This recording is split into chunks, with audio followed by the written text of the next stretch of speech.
아낌없이 도와줬지만 돌아온 건 배신이었습니다. 한국 기업은 72시간 내에 떠나라. 한국이 수조 원을 들여 의료시설과 교육기관, 인프라까지 구축해준 그 나라. 하지만 돈에 눈이 멀어 20년 우정을 하루아침에 버렸습니다. 그들은 비웃었습니다. 작은 한국 기업 하나 없어진다고 뭐가 달라지겠어? 하지만 한국 기업이 떠나자 인도네시아는 단숨에 경제 지옥으로 떨어졌고 결국 그들은 눈물을 흘리며 땅에 엎드렸습니다. 도대체 어떤 일이 벌어진 것일까요? 그 믿기 힘든 이야기 지금 펼쳐집니다. 저는 그날 새벽을 평생 잊을 수 없을 겁니다. 뉴욕 맨해튼 아파트에서 깊은 잠에 빠져있던 새벽 4시 47분.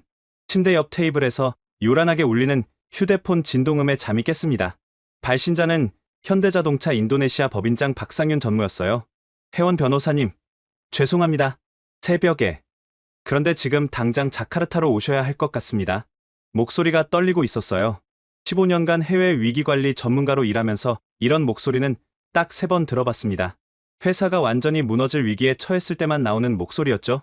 무슨 일이신가요? 인도네시아 정부가 72시간 내에 현대자동차가 완전 철수하라고 통보했습니다. 순간 잠이 확 달아났어요. 받아 적을 펜을 찾으며 물었습니다. 지금이 현대차 인도네시아 진출 20주년 기념일 전날 아닌가요? 네, 맞습니다. 내일이 정확히 20주년입니다. 아이러니가 이런 거구나 싶었어요. 20해 전 희망을 품고 첫 발을 내디뎠던 그날의 전날, 쫓겨나라는 통보를 받다니 6시간 후, 저는 케네디 공항에서 자카르타행 비행기에 올랐습니다. 14시간의 비행 동안 계속해서 자료를 검토했어요. 현대자동차 인도네시아 법인의 실적은 놀라웠습니다. 연간 30만 대 생산, 직접 고용 4만 명, 협력업체 포함 20만 명의 일자리. 도대체 왜 이런 결정이 나온 걸까요? 자카르타 수카르노 하타 공항에 도착했을 때 충격적인 광경이 펼쳐졌습니다. 공항 진입로부터 시작해서 도심으로 가는 길목마다 거대한 현수막이 걸려 있었어요. 현대 나가라. 인도네시아는 현대 없이도 살 수 있다. 20년간의 착취는 이제 그만? 택시 기사가 제게 물었어요. 한국 사람이세요? 네. 현대차 관련되신 분인가요? 조심스럽게 고개를 끄덕였더니 그가 한숨을 쉬었습니다. 제 동생이 현대차 협력업체에서 일해요. 이제 다 끝났다고 울고 있습니다. 수디르만 중심 업무지구에 우뚝 솟은 45층 현대 모터타워. 한때 자카르타의 자랑이었던 이 건물 앞에는 수천 명의 시위대가 모여 있었어요. 경찰 호위를 받으며 간신히 건물 안으로 들어갔습니다. 엘리베이터를 타고 43층 상황실에 도착했을 때 그곳은 전쟁터를 방불케 했어요.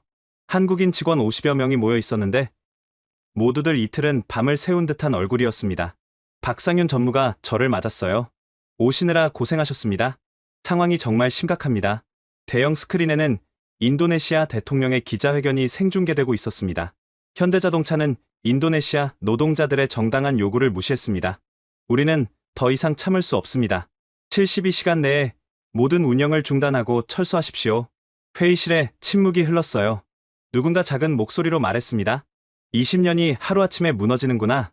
저는 긴급대책회의를 소집했습니다. 법무팀, 노무팀, 정부 관계팀이 모두 모였어요. 먼저 정확한 상황 파악이 필요합니다. 정부가 이런 극단적 결정을 내린 직접적 계기가 뭔가요? 노무팀장 최성태 이사가 무거운 목소리로 답했습니다. 열흘 전 노조와의 협상이 결렬된 이후부터 분위기가 급변했습니다. 어떤 협상이었죠? 최 이사가 서류 뭉치를 제 앞에 놓았어요. 첫 장을 펼쳐보는 순간 저도 모르게 헛웃음이 나왔습니다. 이게 진짜 요구사항이었나요? 네. 노조 대표 숙간토가 직접 전달한 공식 문서입니다. 문서를 보면서 점점 더 황당해졌어요. 하지만 더 충격적인 건 정부가 이런 터무니없는 요구를 지지하고 나섰다는 점이었습니다. 박상윤 전무가 창밖을 가리켰어요. 저 시위대 규모를 보세요. 정부가 조직적으로 동원한 겁니다. 이건 단순한 노사 갈등이 아니에요. 저는 직감적으로 느꼈습니다. 이 사건 뒤에는 우리가 모르는 거대한 음모가 숨어 있다는 것을, 그리고 72시간이라는 시간은 그 진실을 파헤치기에는 너무나 짧다는 것을. 일단 본사의 상황을 보고하고 정부와 긴급 면담을 요청합시다. 하지만 제 말이 끝나기도 전에 또 다른 악재가 날아들었어요. 정부 관계팀 직원이 헐레벌떡 뛰어 들어왔습니다. 큰일 났습니다. 정부가 현대차 계좌를 모두 동결시켰어요. 상황실이 다시 한번 얼어붙었습니다. 이제 정말 시작이구나. 저는 속으로 중얼거렸어요. 현대자동차 인도네시아 20년 역사상 최대의 위기가. 그런데 정작 저를 더 불안하게 만든 건 따로 있었습니다. 도대체 열흘 전 그날, 무엇이 이 모든 비극의 시작이었을까요? 노조가 제시한 그 18가지 요구사항을 처음 받아들였을 때로 돌아가 보겠습니다. 열흘 전으로 시간을 되돌려 보겠습니다. 그날은 평화로운 화요일 아침이었어요. 까라왕 제조단지 정문 앞에 노조 대표단 30여 명이 모여 있었습니다. 그들의 손에는 한국인과 동일한 대우를 요구한다는 피켓이 들려 있었죠. 노조위원장 숙간토가 마이크를 잡았습니다. 20년간 우리는 현대자동차를 위해 헌신했습니다. 이제 우리도 한국 직원들과 똑같은 대우를 받을 자격이 있습니다. 박상윤 전무는 즉시 노조 대표단과의 면담을 수락했어요. 회의실에 모인 양측 대표들의 표정은 심상치 않았습니다. 숙간토가 두꺼운 서류 뭉치를 테이블에 내려놓으며 말했습니다. 이것이 우리의 요구사항입니다. 18가지. 단 하나도 양보할 수 없습니다. 박 전무가 서류를 펼쳐보기 시작했어요. 첫 번째 항목부터 충격적이었습니다. 모든 인도네시아 직원에게 김치, 된장찌개, 불고기를 포함한 한식을 매일 의무적으로 제공할 것? 박 전무가 당황하며 물었어요. 한식을 의무적으로요? 현지 직원분들이 원하시는 건가요? 한국 본사 직원들이 먹는 것과 똑같은 음식을 먹어야 평등한 것 아닙니까? 두 번째 항목은 더 황당했습니다. 한국의 설날과 추석을 인도네시아 직원에게도 유급휴일로 지정할 것? 하지만 인도네시아에는 르바란이라는 자체 명절이 있지 않습니까? 그건 그거고 한국 명절도 쉬어야 진정한 평등입니다. 세 번째 항목을 읽으며 박 전무의 얼굴이 굳어졌어요. 모든 직원에게 최신형 현대자동차를 무상으로 제공하고 3년마다 신차로 교체할 것? 이건 4만 명 직원 모두에게요? 네. 한국 임원들은 회사 차를 타지 않습니까? 네 번째 항목은 아예 현실성이 없었습니다. 인도네시아 직원 급여를 한국 본사 직원 급여와 동일하게 조정할 것? 박 전무가 계산기를 두드렸어요.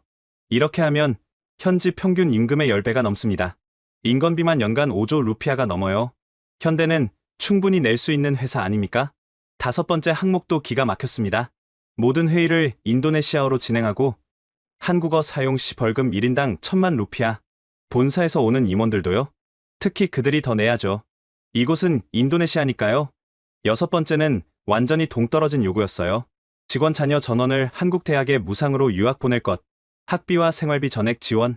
4만 명 직원의 자녀가 몇 명인지 아십니까? 대략 8만 명 정도 됩니다. 일곱 번째 항목을 보고는 박 전무도 화가 났어요. 근무 시간을 주 20시간으로 단축하되 급여는 현재의 2배로 인상. 주 20시간이면 하루 4시간인데 공장을 어떻게 돌립니까? 교대 인원을 더 뽑으면 되죠. 고용 창출에도 좋잖아요. 여덟 번째부터는 점점 더 비현실적이었습니다. 모든 직원에게 연일회 한국 왕복 항공권 및 5성급 호텔 7박 제공. 직원 가족 포함 시 20만 명이 넘는데요. 가족도 현대가족 아닙니까? 아홉 번째 요구는 문화적 충돌이었어요. 사내 모든 표지판과 문서를 한글로 작성 금지. 위반 시 건당 5천만 루피아 벌금. 안전 수칙도요? 네. 인도네시아어로만 작성해야 합니다. 열 번째는 노골적인 특혜 요구였습니다. 노조 간부 전원에게 한국 현대차 2사급 대우 보장. 간부가 몇 명입니까? 300명입니다. 11번째 요구를 듣고는 할 말을 잃었어요. 인도네시아 직원 채용 시 한국어 능력 테스트 금지. 의사소통은 어떻게 합니까? 한국 직원들이 인도네시아어를 배우면 됩니다. 12번째는 경영권 침해였습니다. 모든 경영 결정에 노조 동의 필수. 미동의 시 결정 무효. 그럼 회사를 누가 운영합니까? 함께 운영하는 거죠. 13번째 요구사항은 정말 어처구니 없었어요. 직원 실수로 인한 불량품 발생 시 책임 추궁 금지. 품질 관리는 어떻게 하죠? 실수는 누구나 하는 겁니다. 이해해야죠. 14번째도 황당했습니다. 매주 금요일을 한국 문화 체험의 날로 지정. 전 직원 한복 착용 의무화. 한복을 4만 벌 준비하라고요? 현대가 한국 문화를 알리고 싶어 하지 않나요? 15번째는 터무니없는 요구였어요. 정년을 40세로 단축. 단, 급여는 60세까지 지급.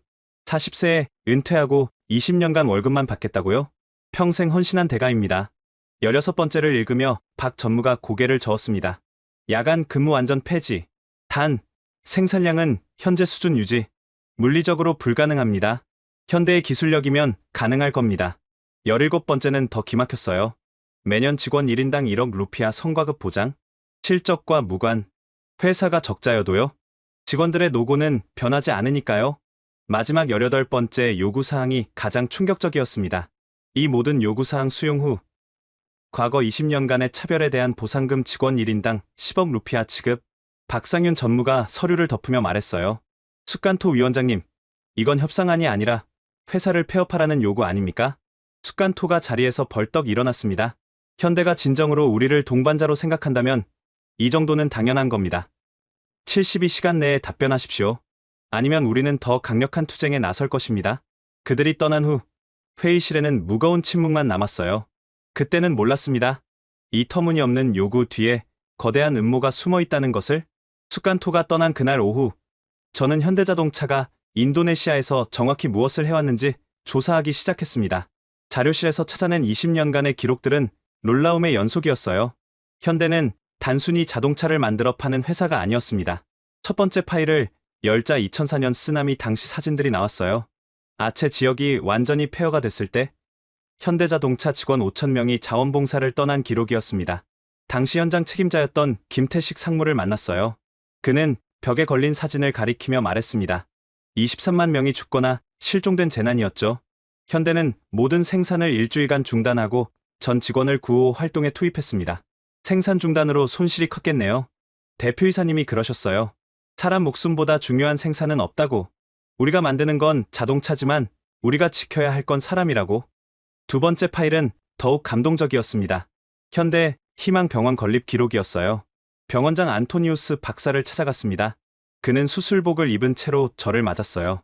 방금 심장 수술을 마쳤습니다. 이번 달만 벌써 150번째예요. 환자들이 수술비를 낼 수 있나요? 아니요. 70%가 무상입니다. 현대에서 연간 1,000억 루피아를 지원하거든요. 그가 수술 기록을 보여줬습니다. 지난 15년간 이 병원에서 구한 생명이 10만 명이 넘습니다. 선천성 심장병 어린이만 3,000명이에요. 현대는 왜 이런 일을 했을까요? 처음에 저도 물어봤어요. 한국인 간부가 그러더군요. 인도네시아 직원들의 가족이 아프면 직원도 아프다고. 가족을 지키는 게 회사를 지키는 일이라고. 세 번째 발견은 교육 사업이었습니다. 현대 기술학교를 졸업한 리드키를 만났어요. 저는 원래 빈민가 출신입니다. 부모님이 쓰레기를 주워 생활하셨어요. 그런데 현대 기술학교에서 무상으로 자동차 정비를 배웠습니다. 지금은 뭘 하시나요? BMW 인도네시아 수석 엔지니어입니다. 제 동기 500명이 모두 업계 최고 전문가가 됐어요. 그가 졸업 앨범을 보여줬습니다. 매년 1,000명씩 20년간 2만 명이 이 학교를 졸업했습니다. 학비도, 기숙사비도, 식비도 모두 현대가 됐어요. 네 번째 기록은 기술 이전이었습니다. 협력업체 사장 하르토노를 찾아갔어요. 20년 전 저는 작은 철공소를 운영했습니다. 직원 5명이 전부였죠. 지금은요? 직원 3,000명의 자동차 부품 전문기업입니다. 현대가 기술을 모두 전수해줬어요. 설계 도면부터 품질 관리까지 그가 공장을 안내하며 설명했습니다. 현대는 기술 이전료를 한 푼도 받지 않았습니다. 오히려 장비 구입비까지 무이자로 빌려줬어요. 덕분에 인도네시아 부품업체 500개가 세계적 수준으로 성장했습니다. 다섯 번째는 놀라운 환경 사업이었어요.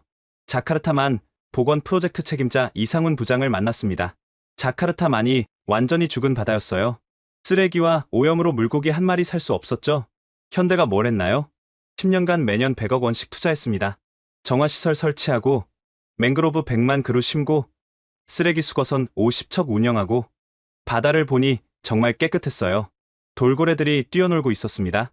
작년에 돌고래가 50년 만에 돌아왔어요. 어민들이 눈물을 흘리더군요. 여섯 번째 발견은 문화 사업이었습니다. 전통예술 보존 센터를 방문했어요. 센터장 수실로가 자랑스럽게 말했습니다. 와양 인형극이 사라질 뻔했어요. 젊은이들이 관심이 없었거든요. 그런데 현대가 매년 와양 축제를 열고 상금을 걸었습니다. 효과가 있었나요? 지금은 와양 배우려는 젊은이가 10,000명이 넘어요. 유네스코 문화유산도 됐고요. 현대가 우리 문화를 살렸습니다. 일곱 번째는 농촌 지원 사업이었어요. 중부 자바 농촌을 찾아갔습니다. 마을 이장 수기토가 저를 맞았습니다. 20년 전 이 마을은 전기도 없었어요. 아이들은 학교도 못 갔죠. 현대가 도왔나요? 마을회관, 학교, 진료소, 도로, 전기, 상수도 다 현대가 지어줬어요. 심지어 마을 축제 때마다 후원도 해줍니다. 그가 마을을 안내했어요. 곳곳에 현대와 함께하는 마을이라는 표지판이 있었습니다. 인도네시아 전역 500개 마을이 현대의 지원을 받았어요. 덕분에 100만 명이 가난에서 벗어났습니다. 여덟 번째 기록은 장학 사업이었습니다. 한국 유학을 다녀온 아구스를 만났어요. 저는 서울대에서 박사학위를 받았습니다. 현대 장학금 덕분이었죠. 몇 명이나 혜택을 받았나요? 매년 100명씩 20년간 2,000명이 한국 유학을 다녀왔어요. 학비, 생활비, 항공료 전액을 현대가 부담했습니다. 그가 동문 명단을 보여줬어요. 이 사람은 지금 인도네시아 경제부 차관. 이 사람은 국영석유회사 사장. 이 사람은 최연소 대학 총장이에요. 모두 현대 장학생 출신입니다. 아홉 번째는 감동적인 직원 복지였어요. 정년 퇴직한 바스키 씨를 만났습니다. 제 아들이 백혈병에 걸렸을 때 현대가 한국으로 보내줬어요. 치료비 3억 루피아를 회사가 모두 댔습니다. 아드님은 지금 완치돼서 의사가 됐어요. 현대 희망병원에서 일합니다. 은혜를 갚고 싶다고. 열 번째 발견은 놀라운 사실이었습니다. 비밀 기부 장부를 발견한 거예요. 격리부 차장이 조용히 말했습니다. 이건 절대 공개하지 말라고 하신 건데 현대는 매년 고아원 100곳, 양로원 50곳에 익명으로 기부했어요. 20년간 총 5천억 루피아입니다. 왜 숨겼죠? 진정한 나눔은 티 내지 않는 거라고. 한국식 정신이라더군요. 11번째는 재난 구호 활동이었어요. 긴급구호 팀장 최정호 과장을 만났습니다. 지진, 화산, 홍수, 인도네시아에 재난이 일어날 때마다 현대가 가장 먼저 달려갔어요. 구호물자, 의료진, 중장비, 자원봉사자, 정부보다 빨랐습니다. 몇 번이나? 크고 작은 재난 구호 300여 회. 직접 도운 이재민만 50만 명이 넘어요. 12번째 기록을 보고는 눈물이 났습니다. 순직 직원 가족 지원 프로그램이었어요. 업무 중 사망한 직원 가족에게 평생 월급을 지급합니다. 자녀는 대학까지 모든 학비를 대고요. 20년간 150 가족이 혜택을 받았어요. 이 모든 자료를 정리하니 놀라운 숫자가 나왔습니다. 20년간 현대자동차가 인도네시아에 쏟은 사회공헌 비용 3조 루피아, 혜택을 받은 인도네시아 국민 직간접 1,000만 명. 그런데 현대는 이 모든 것을 자랑하지 않았습니다. 박상윤 전무에게 물었어요. 왜 이런 일들을 홍보하지 않았습니까? 그가 쓸쓸하게 웃었습니다. 하지만 이제 아무도 기억하지 않는군요. 우리를 쫓아내려고만 하니. 그날 밤 11시, 제 휴대폰에 메시지가 왔습니다. 긴급히 만나야 할 일이 있습니다. 혼자 오세요. 숫간토. 노조위원장이 왜 비밀리에 만나자고 하는 걸까? 이해했지만 약속 장소로 향했습니다. 자카르타 남부의 허름한 찻집. 숫간토가 구석 자리에 앉아 있었어요. 평소의 당당한 모습과 달리 초췌해 보였습니다. 변호사님, 제가 큰 잘못을 저질렀습니다. 무슨 말씀이신가요? 그가 주변을 살피더니 봉투 하나를 건넸어요. 안에는 녹음 파일이 든 USB가 있었습니다. 일주일 전 대통령 경제보좌관 프라보어가 저를 불렀어요. 그리고 이런 제안을 했습니다. 녹음을 들어보니 충격적인 내용이었습니다. 숫간토, 현대를 쫓아내는데 협조하면 자네에게 큰 보상이 있을 거야. 무슨 말씀이십니까? 중국 지자동차가 인도네시아에 들어오려고 한다. 100억 달러 투자를 약속했지. 하지만 현대가 있으면 안 돼. 그게 저와 무슨 상관이? 자네가 터무니없는 요구를 하면 현대는 거부할 거고 우리는 그걸 빌미로 쫓아낼 거야. 성공하면 자네는 지자동차 인도네시아 법인 부사장이 되는 거지. 숫간토가 고개를 떨구었어요. 욕심에 눈이 멀었습니다. 그래서 그 18가지 말도 안 되는 요구를 한 거예요. 왜 지금 말씀하시는 거죠? 오늘 협력업체 사장님들이 찾아왔어요. 현대가 떠나면 다 죽는다고. 그제야 정신이 들었습니다. 그가 또 다른 문서를 꺼냈어요. 이건 지자동차와 전국 고위층 간의 비밀 계약서예요. 제가 몰래 복사했습니다. 문서를 읽어보니 경악스러웠습니다. 첫째, 지자동차는 100억 달러를 투자하되 10년에 걸쳐 분할 투자.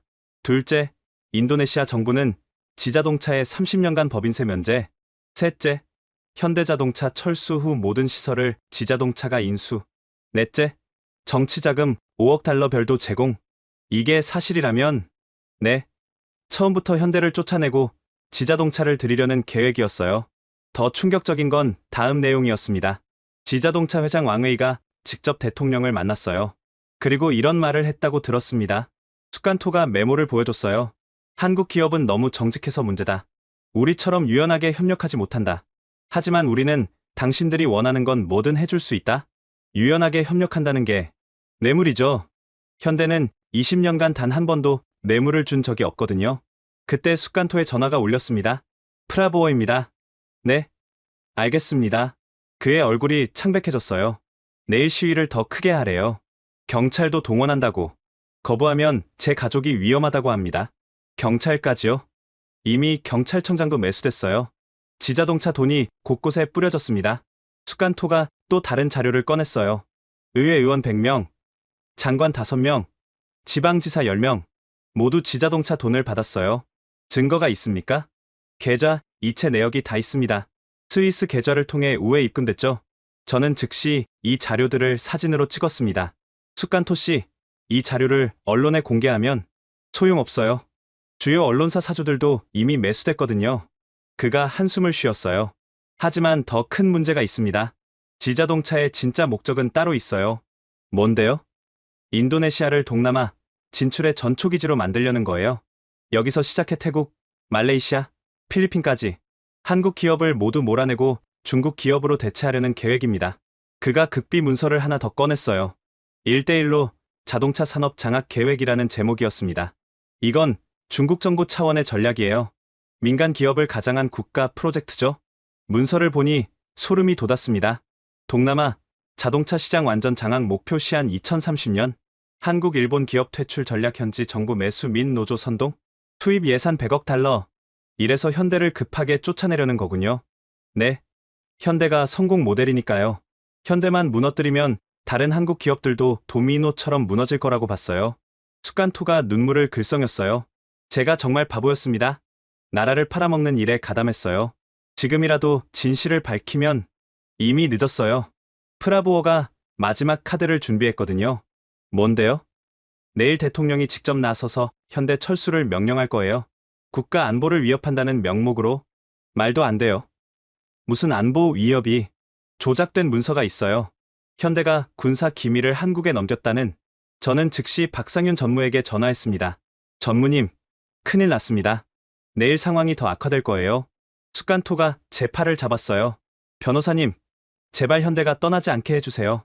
제 죄는 제가 받겠지만 인도네시아가 무너지는 건 볼 수 없어요. 하지만 이미 정부가 결정했다면 국제 여론에 호소하는 수밖에 없어요. CNN, BBC, 세계가 알면 정부도 물러설 겁니다. 하지만 우리에게 남은 시간은 48시간뿐이었습니다. 과연 이 거대한 음모를 막을 수 있을까요? 다음날 아침 6시, 대통령궁에서 특별 기자회견이 열렸습니다. 현대자동차는 인도네시아의 주권을 침해했습니다. 72시간 내에 모든 운영을 중단하고 철수하십시오. 대통령의 선언과 동시에 군 트럭 100대가 까라왕 공장을 포위했어요. 정문에는 국가 명령 현대자동차 퇴거라는 현수막이 걸렸습니다. 현대모터타워 상황실은 패닉 상태였습니다. 박상윤 전무가 긴급히 서울 본사와 화상회의를 연결했어요. 화면에 현대 회장이 나타났습니다. 상윤아, 정확한 상황을 설명해라. 회장님, 이건 명백한 음모입니다. 중국 지자동차가 배후에. 증거는? 저는 숫간토에게 받은 자료를 화면에 띄웠습니다. 이것이 증거입니다. 100억 달러를 미끼로 정부를 매수했습니다. 정 회장의 표정이 굳어졌어요. 20년이다. 우리가 인도네시아와 함께한 시간이. 그런데 이렇게 끝낸다는 거냐? 그때 재무담당 전무가 보고했습니다. 회장님, 철수하면 손실이 10조 원이 넘습니다. 공장 시설만 5조 원이고 돈이 문제가 아니야. 정 회장의 목소리가 높아졌어요. 4만 명 직원과 그 가족들, 500개 협력업체, 그들은 어떻게 되는 거야? 바로 그때 놀라운 일이 벌어졌습니다. 화면에 인도네시아 직원 대표들이 나타난 거예요. 회장님, 저희를 버리지 마세요. 생산부 반장 아흐마드였습니다. 그의 뒤로 수백 명의 직원들이 보였어요. 20년간 저희는 가족이었습니다. 현대가 떠나면 저희는 어떻게 살아요? 직원들이 한국어로 외치기 시작했습니다. 회장님 사랑합니다. 현대 영원하라. 정 회장의 눈가가 붉어졌어요. 너희들. 그때 또 다른 화면이 연결됐습니다. 협력업체 대표 50명이었어요. 회장님, 저희가 다 망합니다. 공장 문 닫고 직원들 다 내보내야 해요. 부품업체 사장 하르토노가 울면서 말했습니다. 현대가 키워준 회사들이 다 죽습니다. 제발 떠나지 마세요. 정 회장이 잠시 침묵했습니다. 그리고 천천히 입을 열었어요. 정부 명령이다. 거역할 수 없어. 그럼 저희는요? 미안하다. 정말 미안하다. 회장의 목소리가 떨렸어요. 하지만 약속하마. 너희들을 끝까지 책임질 방법을 찾겠다. 화상회의가 끝난 후 박상윤 전무가 저에게 말했습니다. 변호사님, 마지막으로 대통령을 직접 만나야 합니다. 거절당할 텐데요. 그래도 시도는 해야죠. 2시간 후, 기적적으로 대통령 면담이 성사됐습니다. 단 15분만 허락됐어요. 대통령 집무실에 들어서자 차가운 공기가 느껴졌습니다. 박 전무, 결정은 번복될 수 없습니다. 대통령이 단호하게 말했어요. 각하, 20년의 신뢰를 하루아침에 버리십니까? 신뢰? 현대가 인도네시아를 존중했나요? 노동자들의 정당한 요구를 무시했잖습니까? 저는 준비한 자료를 꺼냈습니다. 각하, 이것을 보십시오. 현대가 20년간 인도네시아에 한 일들입니다. 병원, 학교, 장학금, 재난구호 하나씩 설명했어요. 3조 루피아를 순수하게 기부했습니다. 1,000만 명이 혜택을 받았고요. 대통령의 표정이 흔들렸습니다. 그래도 결정은 바뀌지 않습니다. 왜 그러십니까? 지자동차 때문입니까? 대통령이 화들짝 놀랐어요. 무슨 소리야? 누가 그런? 다 알고 있습니다. 100억 달러 투자 약속, 정치자금, 다 압니다.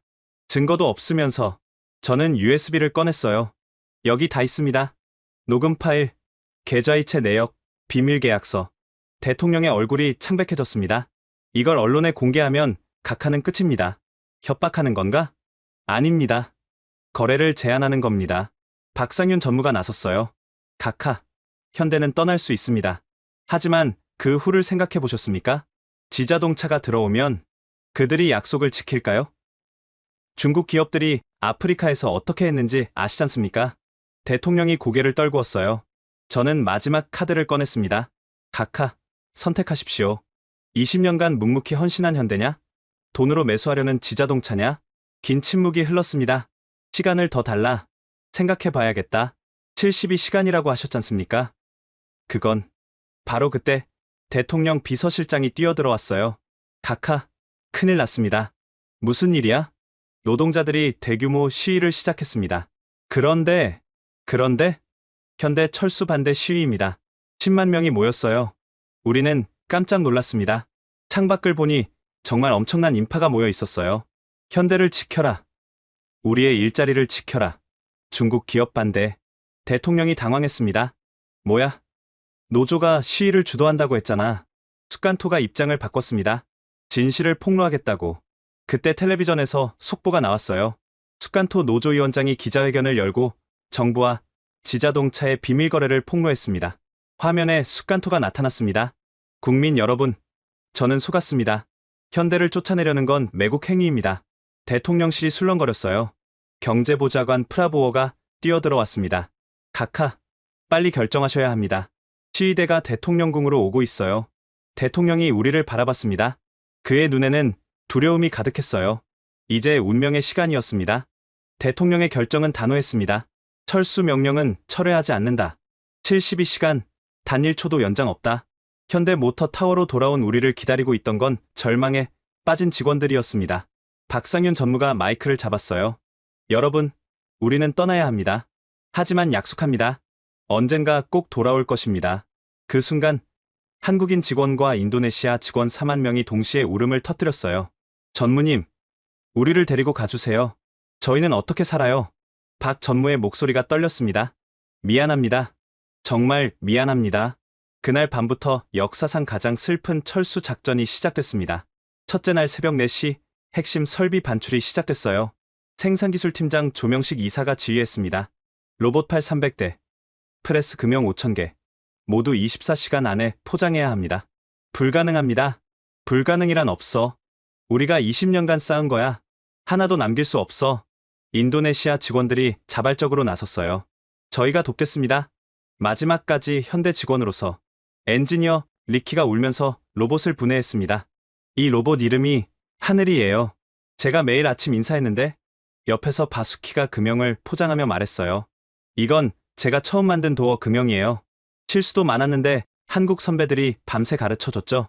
첫째 날 오후 협력업체 사장들이 몰려왔습니다. 제발 저희를 버리지 마세요. 현대가 떠나면 저희는 전부 망합니다. 부품업체 사장 수프리아디가 무릎을 꿇었어요. 저희 회사 직원이 3,000명입니다. 다 굶어 죽습니다. 박상윤 전무가 글을 일으켰습니다. 태국 공장에서 부품을 구매하도록 주선하겠습니다. 물류비는 현대가 부담할게요. 정말입니까? 약속합니다. 현대는 동반자를 버리지 않습니다. 둘째 날 아침, 현대 희망병원에서 비극이 시작됐어요. 병원장 안토니우스 박사가 절규했습니다. 수술 예정인 환자가 800명입니다. 어떻게 합니까? 다른 병원으로 옮기세요. 받아줄 병원이 없어요. 돈이 없는 환자들이라. 간호사 시티가 울부짖었어요. 어제 입원한 백혈병 아이는 어떡해요? 이제 겨우 5살인데 박 전무가 결단을 내렸습니다. 마지막까지 수술합니다. 의료진 철수는 72시간 끝나는 그 순간까지 미룹니다. 그날 오후 기적 같은 일이 벌어졌어요. 한국인 의사 8명이 자원했습니다. 저희가 남겠습니다. 환자를 버릴 수 없어요. 정부 명령 위반입니다. 체포될 수 있어요. 의사에게는 국경이 없습니다. 마지막 48시간 동안 300건의 수술이 강행됐어요. 의사들은 잠도 자지 않고 수술실을 지켰습니다. 둘째 날 저녁, 현대기술학교에서 눈물의 졸업식이 열렸어요. 원래 다음 달 졸업인데 오늘 긴급 졸업장을 드립니다. 교장 김석진이 학생 1000명에게 졸업장을 전달했습니다. 여러분은 현대의 마지막 졸업생입니다. 자부심을 가지세요. 학생 대표 아리프가 답사를 했어요. 현대가 없었다면 저는 빈민가에서 평생 살았을 겁니다. 이제 저희가 인도네시아 자동차 산업을 지키겠습니다. 1000명의 학생이 교가를 불렀습니다. 한국어로 푸른 하늘 은하수 하얀 쪽배에.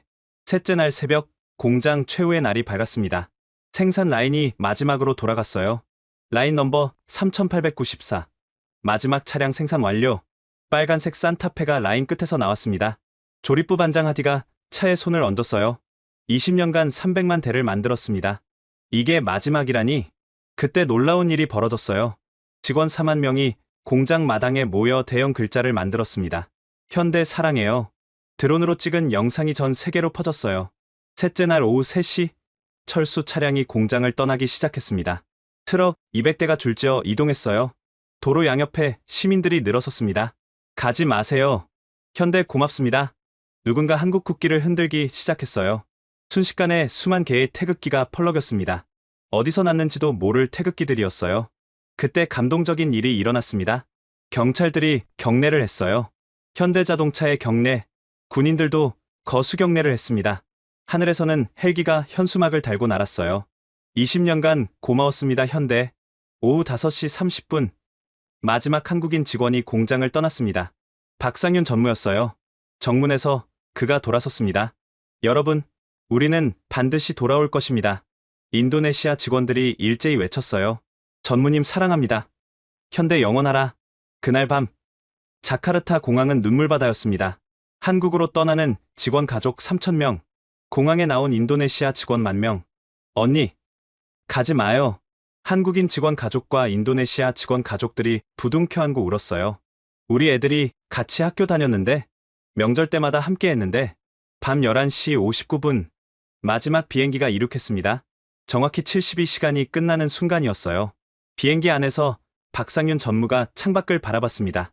20년이 이렇게 끝나는구나. 그때 기장 안내방송이 나왔어요. 승객 여러분, 지금 자카르타 전체가 촛불로 밝혀져 있습니다. 현대를 기리는 시민들의 촛불입니다. 정말이었어요. 도시 전체가 촛불의 바다였습니다. 그리고 다음 날부터 인도네시아의 악몽이 시작됐습니다. 현대가 떠난 지 정확히 24시간 후, 첫 번째 도미노가 쓰러졌습니다. 부품업체 자야 모터스의 부도였어요. 사장 수기토가 직원 1,500명 앞에서 울면서 말했습니다. 미안하다. 오늘부로 우리 회사는 문을 닫는다. 사장님, 이게 무슨 말씀이세요? 현대 납품이 매출의 90%였어. 대체 거래처를 찾았지만 아무도 우리 부품을 사지 않아. 그날 하루에만 부품업체 50곳이 폐업을 선언했어요. 다음 날 협력업체 비상대책회의가 열렸습니다. 회장 하르토노가 절망적인 수치를 발표했어요. 일주일 내 도산 예정 업체가 200곳입니다. 직원 10만 명이 실직합니다. 정부 지원은? 약속과 달리 지원은 전혀 없습니다. 오히려 세금 독촉이 왔어요. 그때 충격적인 소식이 전해졌습니다. 지자동차가 인수하겠다던 공장 백지화됐습니다. 뭐라고? 지자동차 측 변호사가 팩스로 보낸 통보문이었어요. 시장 상황 재검토 결과 인도네시아 투자를 3년 연기합니다. 배신감에 치를 떨던 협력업체 사장들, 그들 중 일부가 극단적 선택을 했습니다. 부품업체 사장 아구스가 유서를 남기고 목숨을 끊었어요. 현대와 함께 20년, 정부를 믿고 현대를 보냈더니 이제 우리도 죽는구나. 그의 죽음을 시작으로 비극이 이어졌습니다. 일주일 만에 협력업체 사장 12명이 스스로 목숨을 끊었어요. 까라왕 산업단지는 유령 도시가 됐습니다. 한때 20만 명이 일하던 곳이 텅 비었어요. 식당 주인 시티가 말했습니다. 하루 1000명이 오던 손님이 이제 10명도 안 와요. 저도 문 닫아야 해요. 편의점, 카페, 병원, 약국, 줄줄이 문을 닫았습니다.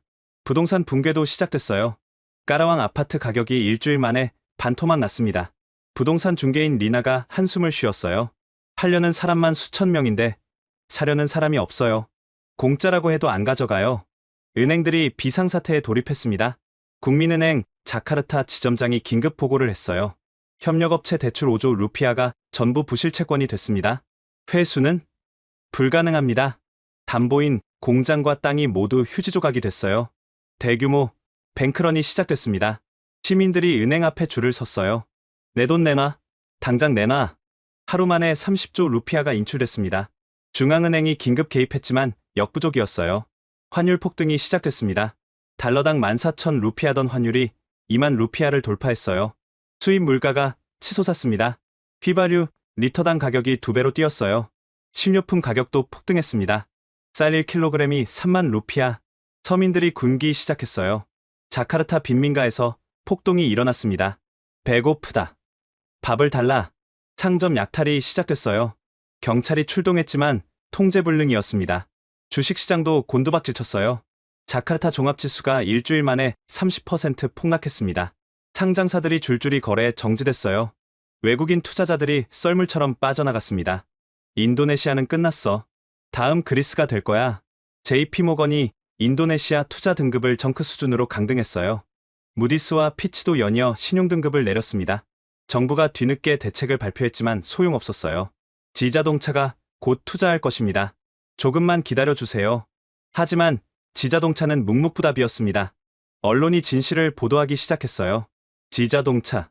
처음부터 투자 의사 없었다. 정치 자금만 챙기고 철수. 정부. 사기당했다. 분노한 시민들이 거리로 나왔습니다. 대통령 하야하라. 현대를 돌려내라. 시위대가 대통령궁을 포위했어요. 경찰이 최루탄을 쐈지만 시민들은 물러서지 않았습니다. 그때 더 충격적인 일이 벌어졌어요. 국방부 장관이 긴급 기자회견을 열었습니다. 비상계엄령을 선포할 수밖에 없습니다. 하지만 군부 내에서도 반발이 일어났어요. 국민을 상대로 계엄령이라니. 육군 참모총장이 명령을 거부했습니다. 정부가 완전히 마비됐어요. 그리고 한 달 후 더 큰 재앙이 시작됐습니다. 실업률이 20%를 돌파했어요. 1000만 명이 일자리를 잃었습니다. 노숙자가 거리에 넘쳐났어요. 범죄율이 5배로 치솟았습니다. 자카르타가 무법천지가 됐어요. 현대 희망병원이 문을 닫은 후 의료 대란이 일어났습니다. 아이가 죽어가는데 병원이 없어요. 현대가 떠난 지 60일째 되는 날, 인도네시아 경제는 완전한 나락으로 떨어졌습니다. 아침 뉴스 앵커가 떨리는 목소리로 전했어요.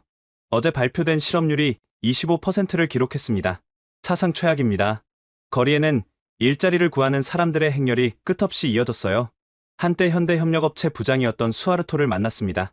그는 이제 거리에서 구두를 닦고 있었어요. 월급 500만 루피아 받던 제가 이제 하루만 루피아도 못 법니다.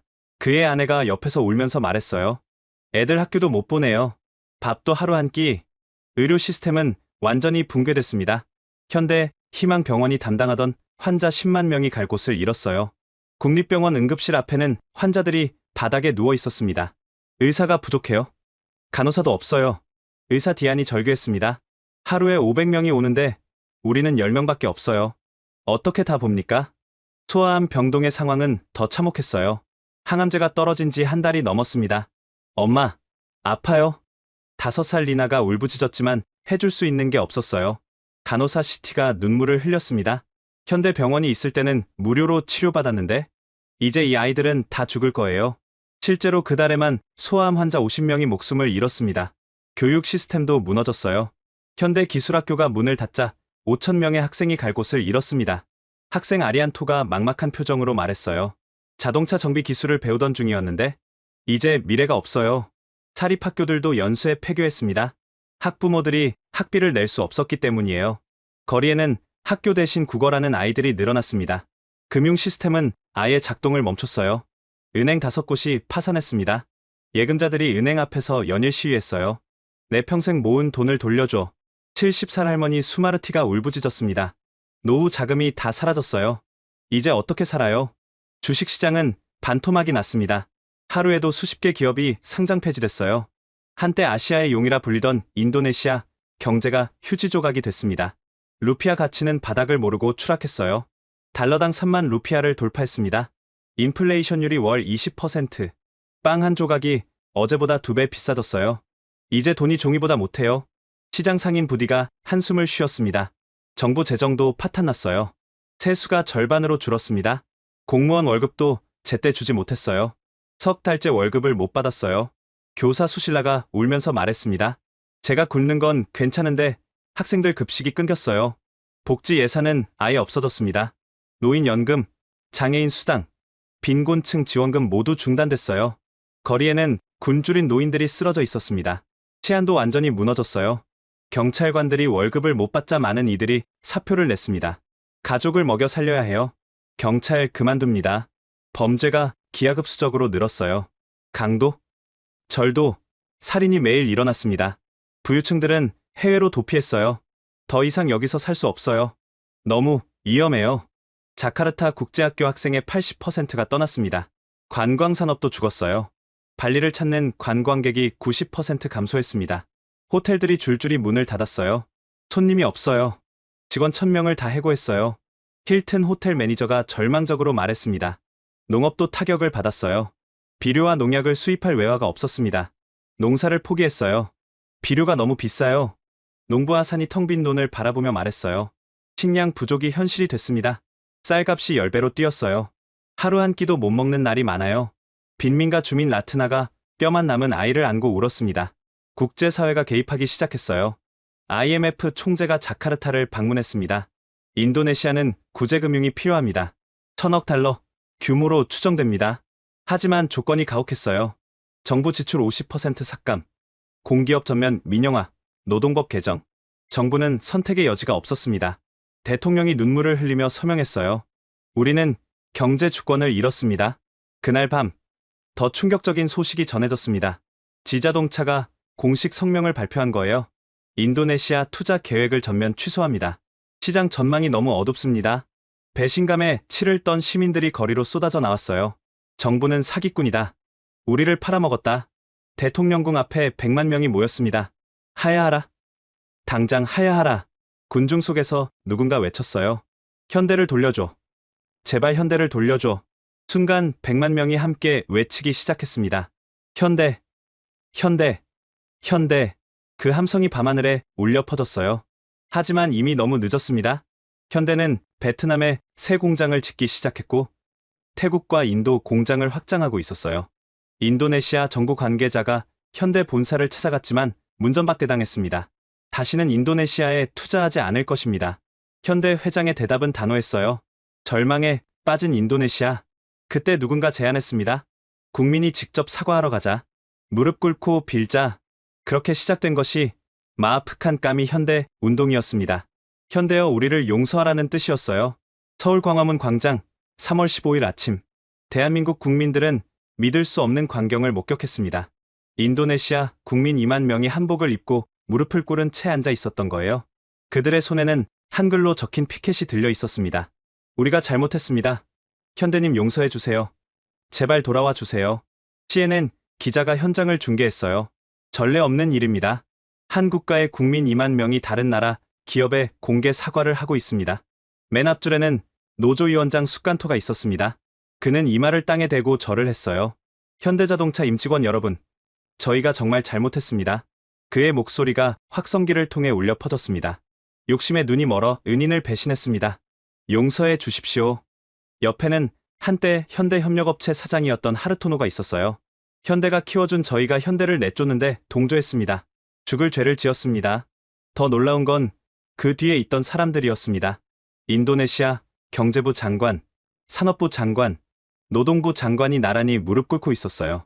경제부 장관이 눈물을 흘리며 말했습니다. 정부를 대표해 사과드립니다. 현대는 진정한 친구였는데 저희가 몰라봤습니다. 청와대에서 이 광경을 지켜보던 현대 회장, 비서실장이 조심스럽게 물었어요. 회장님, 어떻게 하시겠습니까?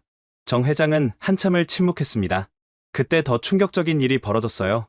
인도네시아 대통령이 나타난 겁니다. 그는 광화문 광장 한복판에 무릎을 꿇었어요. 현대 회장님, 제가 직접 왔습니다. 전 세계 언론이 속보를 타전했습니다. 인도네시아 대통령, 한국 기업에 무릎 꿇다. 대통령이 준비한 편지를 읽기 시작했어요. 존경하는 현대 회장님께 저는 국가 지도자로서 치명적인 실수를 했습니다. 20년간 헌신한 현대를 하루아침에 내쫓았습니다. 그의 목소리가 떨렸어요. 현대가 떠난 후 저희가 깨달았습니다. 현대는 단순한 기업이 아니었습니다. 인도네시아의 희망이었고 미래였습니다. 광장에 모인 한국 시민들도 숙연해졌어요. 병원이 문을 닫아 아이들이 죽어가고 있습니다. 학교가 문을 닫아 청소년들이 거리를 떠돌고 있습니다. 대통령이 이 말을 땅에 댔습니다. 제발, 제발 돌아와 주십시오. 무엇이든 하겠습니다. 그때 인도네시아 시민들이 노래를 부르기 시작했어요. 한국 애국가였습니다. 동해물과 백두산이 마르고 닳도록 2만 명이 한국어로 애국가를 불렀어요. 광화문에 있던 한국 시민들이 눈물을 흘렸습니다. 저 사람들이 왜 우리 애국가를 누군가 설명했어요. 현대 직원들이 20년간 가르쳐줬대요. 한국을 이해하려면 애국가부터 알아야 한다고. 인도네시아 시민 대표가 마이크를 잡았습니다. 10살 소녀 아유였어요. 안녕하세요. 저는 현대 희망병원에서 심장 수술을 받았어요. 그녀는 흉터를 보여줬습니다. 현대가 없었다면 저는 죽었을 거예요. 제발 아저씨들 돌아와 주세요. 이어서 노인 한 분이 나왔어요. 저는 현대기술학교 1기 졸업생입니다. 70살에 자동차 정비를 배웠죠. 그가 자격증을 들어 보였어요. 현대 덕분에 노년에 일자리를 얻었습니다. 현대는 나이를 차별하지 않았어요. 청년 한 명도 증언했습니다. 저는 빈민가 출신입니다. 현대 장학금으로 대학을 졸업했어요. 지금은 실업자가 됐지만 그가 울먹였어요. 현대가 심어준 꿈을 포기하고 싶지 않아요. 제발 기회를 주세요. 현대 회장이 청와대 집무실에서 일어났습니다. 준비하시오. 광화문으로 가겠소. 비서실이 술렁였어요. 회장님, 그럼 설마. 정 회장이 광화문에 도착했을 때 2만 명이 일제히 엎드렸습니다. 회장님, 용서해 주세요. 정 회장이 마이크를 잡았어요. 여러분, 일어나십시오. 하지만 아무도 일어나지 않았습니다. 먼저 용서해 주세요. 그래야 일어나겠습니다. 정 회장의 눈가가 붉어졌어요. 그가 천천히 말했습니다. 현대자동차는 광장이 숨을 죽였어요. 대한민국 기업으로서 품격을 지켜야 합니다. 사람들의 표정이 어두워졌습니다. 그래서 정 회장이 잠시 말을 멈췄어요. 한 번 더 기회를 드리겠습니다. 순간 광장이 폭발했습니다. 감사합니다. 감사합니다. 2만 명이 울면서 절을 했어요. 하지만 정 회장이 손을 들어 조용히 시켰습니다. 조건이 있습니다. 대통령이 고개를 들었어요. 어떤 조건이든 받겠습니다. 첫째, 향후 50년간 정권이 바뀌어도 현대에 대한 대우는 변하지 않는다는 헌법 조항 신설. 동의합니다. 둘째, 현대가 지정하는 경제특구 조성, 시외법권 수준의 자치권 보장. 동의합니다. 셋째, 모든 세금 면제 30년 연장. 동의합니다. 넷째, 정부 보조금 연 1조 루피아 지원. 동의합니다. 다섯째, 그리고 마지막, 정 회장이 숫간토를 바라봤어요. 노조는 향후 20년간 파업권을 포기한다. 숫간토가 즉시 대답했습니다. 동의합니다. 50년도 포기하겠습니다. 정 회장이 고개를 끄덕였어요. 석 달 내로 돌아가겠습니다. 그 순간 2만 명이 한국어로 외쳤습니다. 대한민국 만세, 현대자동차 만세. 태극기 2만 개가 광화문 하늘에 펄럭였어요. 정몽구 회장의 결정이 발표되자 전 세계가 놀랐습니다. 월스트리트 저널이 일면 톱으로 보도했어요. 현대자동차, 비즈니스 역사상 가장 관대한 용서. 파이낸셜 타임스도 찬사를 보냈습니다. 한국 기업의 품격, 서구 기업이 배워야 할 교훈. 하지만 내부에서는 반발도 있었어요. 주주총회가 긴급 소집됐습니다.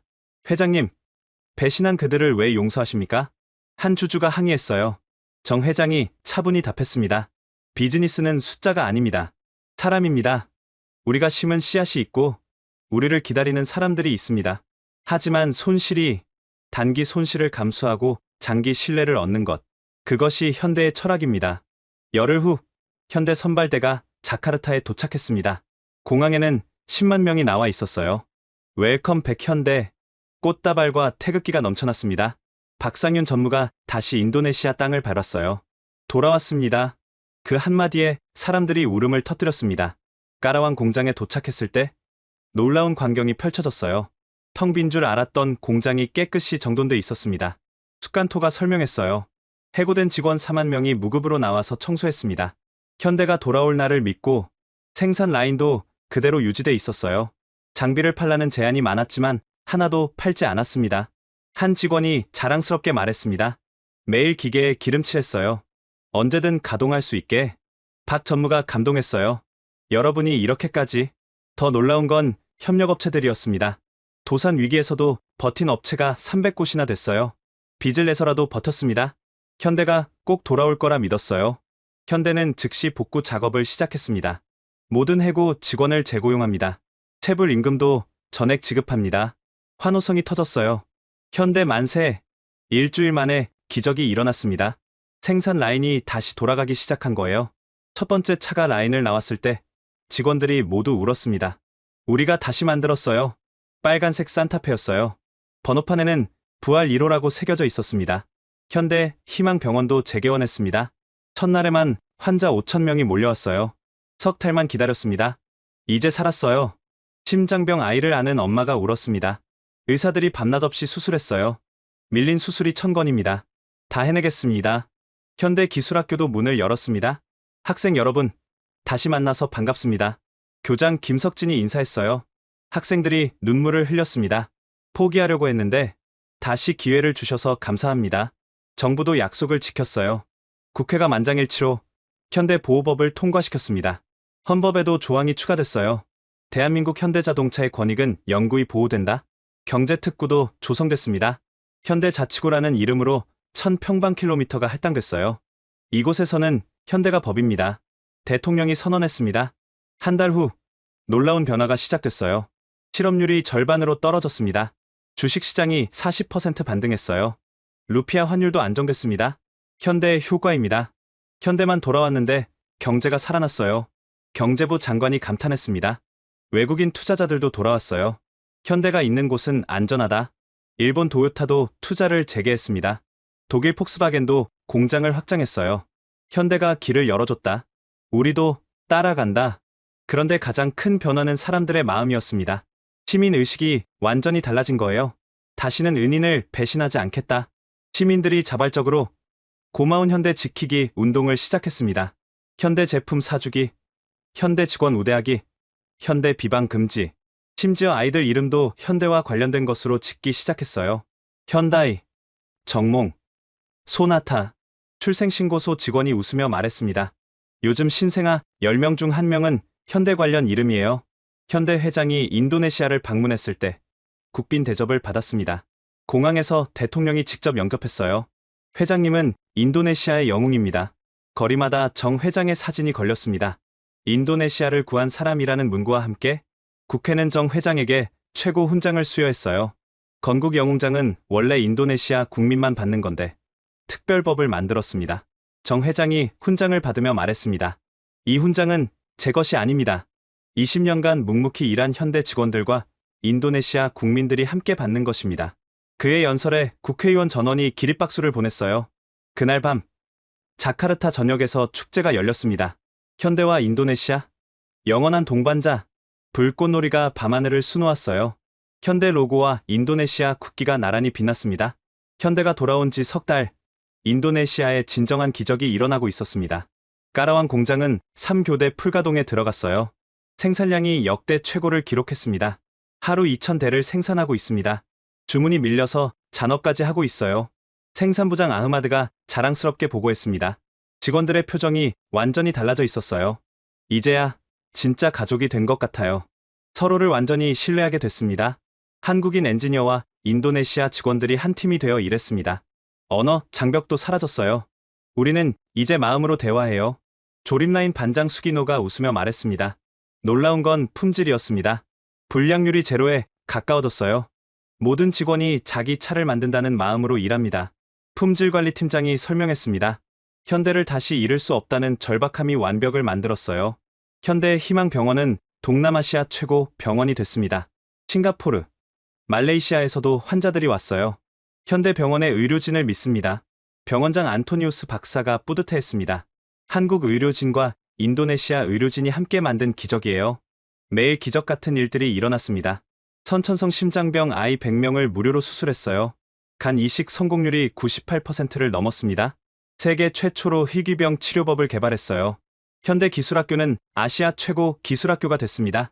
졸업생을 뽑으려고 전 세계 기업들이 줄을 섭니다. 교장 김석진이 자부심을 보였어요. 학생들의 실력이 놀라웠습니다. 국제기능올림픽에서 금메달 10개를 땄어요. 우리 학생이 만든 엔진이 특허를 받았습니다. 테슬라에서 스카우트 J가 왔어요. 더 놀라운 건 인도네시아 사회 전체의 변화였습니다. 현대 정신이 국민 정신이 된 거예요. 정직, 성실, 상생. 이 세 단어가 국가 모토가 됐습니다. 학교에서 아이들이 매일 아침 낭송했어요. 우리는 정직하게 살겠습니다. 우리는 성실하게 일하겠습니다. 우리는 함께 성장하겠습니다. 부패가 사라지기 시작했어요. 뇌물을 거부하는 공무원이 늘었습니다. 세금을 정직하게 내는 기업이 늘었어요. 반부패위원회 위원장이 놀라워했습니다. 현대를 잃어본 경험이 국민의식을 바꿨어요. 경제가 폭발적으로 성장했습니다. GDP 성장률이 분기 10%를 넘었어요. 아시아의 기적이 재현되고 있습니다. IMF 총재가 감탄했습니다. 인도네시아가 다시 아시아의 용이 되고 있어요. 현대와 인도네시아의 동반 성장 모델이 세계적 주목을 받았습니다. 하버드 경영대학원에서 사례 연구를 시작했어요. 배신과 용서, 그리고 부활의 경영학. 교수가 강의했습니다. 현대가 보여준 건 단순한 비즈니스 전략이 아닙니다. 인간적 품격이 만든 지속가능한 성장 모델입니다. 유엔에서도 주목했어요. 현대 인도네시아 모델을 전 세계로 확산시켜야 합니다. 사무총장이 선언했습니다. 현대 회장이 유엔 총회에서 연설했어요. 기업의 목적은 이익이 아닙니다. 사람입니다. 함께 성장하고 함께 행복해지는 것. 그것이 진정한 성공입니다. 만장의 기립박수가 쏟아졌습니다. 한국의 위상도 놀랍게 올라갔어요. 한국은 경제대국을 넘어 도덕대국이 됐다. 뉴욕타임스가 평가했습니다. 용서와 상생의 한국 정신이 세계를 감동시켰다. 인도네시아 국민들의 한국 사랑은 극에 달했습니다. 한국어 학원이 우후죽순 생겼어요. 한국어를 배워야 현대에 취직할 수 있어요. K-팝, K-드라마 인기가 폭발했습니다. 한국 문화가 곧 선진 문화. 한국 음식점도 넘쳐났어요. 김치, 불고기, 비빔밥이 국민 음식이 됐어요. 한국 제품이면 무조건 믿고 샀습니다. 메이드 인 코리아는 최고 품질의 보증. 관광객도 폭증했어요. 1년에 100만 명이 한국을 방문합니다. 가장 인기 있는 관광 코스는 현대자동차 울산 공장이었어요. 현대의 본고장을 직접 보고 싶어요. 인도네시아 젊은이들의 꿈이 바뀌었습니다. 현대 같은 기업을 만들고 싶어요. 한국에서 공부하고 싶어요. 회장님 같은 기업가가 되고 싶어요. 대학에 현대자동차학과가 생겼어요. 현대의 경영 철학을 배웁니다. 현대의 기술을 연구합니다. 현대의 정신을 계승합니다. 정부는 현대의 날을 제정했습니다. 매년 3월 15일, 현대가 돌아온 날이었어요. 이날은 용서와 화해의 날입니다. 대통령이 선포했습니다. 그날이 되면 전국에서 축제가 열렸어요. 현대 감사 축제. 시민들이 현대 직원들에게 선물을 줬습니다. 1년에 한 번이라도 감사를 표현하고 싶어요. 현대 직원들도 감동했어요. 이런 대접을 받을 자격이 있나 싶어요. 박상윤 전무가 눈물을 글썽였습니다. 하지만 더 열심히 일하게 됩니다. 이 신뢰를 지키기 위해 1년 후 더 놀라운 발표가 있었습니다. 현대자동차 인도네시아, 아시아 본부로 승격, 회장의 결정이었어요. 인도네시아는 특별합니다. 배신을 극복하고 더 강한 신뢰를 만든 곳입니다. 자카르타가 현대의 아시아 중심이 됐습니다. 연구소, 디자인 센터, 지역본부가 모두 이전했어요. 인도네시아를 아시아 자동차 산업의 중심으로 만들겠습니다. 현대가 복귀한 지 정확히 1년째 되는 날, 인도네시아 대통령궁에서 역사적인 선언이 있었습니다. 오늘 우리는 영원한 동반자 협정을 체결합니다. 대통령이 회장과 나란히 서서 발표했어요. 협정 내용은 파격적이었습니다. 현대자동차는 인도네시아의 연구 전략 파트너입니다. 양국 정상이 바뀌어도 이 관계는 변하지 않습니다. 매년 상호 투자 규모를 20%씩 늘립니다. 기술 이전과 인재 교류를 무제한 확대합니다. 조인식 후정 회장이 연설했습니다. 1년 전 우리는 서로를 잃었습니다. 하지만 그 아픔이 우리를 더 강하게 만들었습니다. 청중이 숙연히 들었어요. 이제 우리는 단순한 비즈니스 파트너가 아닙니다. 생사를 함께하는 혈맹입니다. 박수가 터져 나왔습니다. 대통령도 감동적인 연설을 했어요. 우리는 값비싼 교훈을 얻었습니다. 진정한 친구를 알아보는 법을 배웠습니다. 그가 목소리를 높였어요. 현대는 돈으로 우리를 유혹하지 않았습니다. 진심으로 우리와 함께했습니다. 그날 발표된 경제 지표는 놀라웠습니다. GDP 성장률 연 15% 달성, 실업률 3%로 감소, 수출 사상 최대 기록, 국가 신용등급 A+ 회복. 경제부 장관이 분석했어요. 현대 복귀 효과가 예상을 완전히 뛰어넘었습니다. 직접 효과만 GDP의 10%, 간접 효과까지 하면 20%가 넘습니다. 현대가 곧 인도네시아 경제입니다. 더 중요한 건 사회적 변화였습니다. 국민의식 조사 결과가 발표됐어요. 정부 신뢰도 80%, 기업 윤리 의식 90% 향상, 근로, 의욕 역대 최고, 국민 행복지수 아시아 3위, 교육에도 혁명이 일어났습니다. 현대 사태를 교과서에 수록합니다. 교육부 장관이 발표했어요. 배신의 대가와 용서의 가치를 가르치겠습니다. 초등학교 도덕 교과서에 실린 내용이었습니다. 우리는 현대를 배신했습니다. 그 결과 나라가 무너질 뻔했습니다. 하지만 현대는 우리를 용서했습니다. 진정한 친구란 이런 것입니다. 아이들이 배우는 노래도 생겼어요. 고마운 현대, 사랑하는 현대, 영원히 함께해요. 중국 지자동차의 운명은 정반대였습니다. 동남아시아 진출 완전 실패, 뇌물 스캔들로 CEO 구속, 본사 부도 위기, 인도네시아 영구 진출 금지. 언론이 비교 분석했어요. 정직한 현대 대 부패한 지자동차, 상생의 현대 대 착취의 지자동차, 결과 현대의 완벽한 승리. 다른 나라들이 인도네시아를 부러워했습니다. 베트남 총리가 방문했어요. 우리도 현대를 이렇게 대우하겠습니다. 태국 국왕이 초청했습니다. 현대를 최고 파트너로 모시겠습니다. 필리핀 대통령이 러브콜을 보냈어요. 현대만 오면 뭐든 다 드리겠습니다. 하지만 회장의 대답은 하나였습니다. 인도네시아가 우리의 우선입니다. 배신을 극복한 곳이 진정한 파트너입니다. 인도네시아 국민들이 감격했어요. 현대가 우리를 선택했다. 우리가 진정한 파트너다. 이제 인도네시아에서 현대는 종교가 됐습니다. 현대교라는 농담이 나올 정도였어요. 현대 로고가 새겨진 티셔츠가 국민 유니폼이 됐습니다. 현대와 함께라는 문구가 유행어가 됐어요. 결혼식 축사에도 등장했습니다. 현대처럼 신뢰하고 현대처럼 용서하며 살기를. 장례식 조사에도 나왔어요. 고인은 현대 정신으로 살았습니다. 국제사회가 주목했습니다. 노벨 경제학상 수상자가 논문을 발표했어요. 현대 인도네시아 모델 21세기 자본주의의 새로운 패러다임. 이익 극대화가 아닌 신뢰 극대화. 단기 수익이 아닌 장기 동반 성장. 착취가 아닌 상생. 이것이 지속가능한 미래다. 하버드, 와튼, 인시아드, 세계 최고 경영대학원들이 사례 연구를 시작했어요. 필수 과목으로 지정했습니다. 모든 CEO가 배워야 할 교훈입니다. UN 지속가능 발전 목표에도 포함됐습니다. 현대 인도네시아 파트너십을 전 세계로 확산. 이것이 진정한 상생 발전 모델. 앞으로의 계획도 발표됐습니다.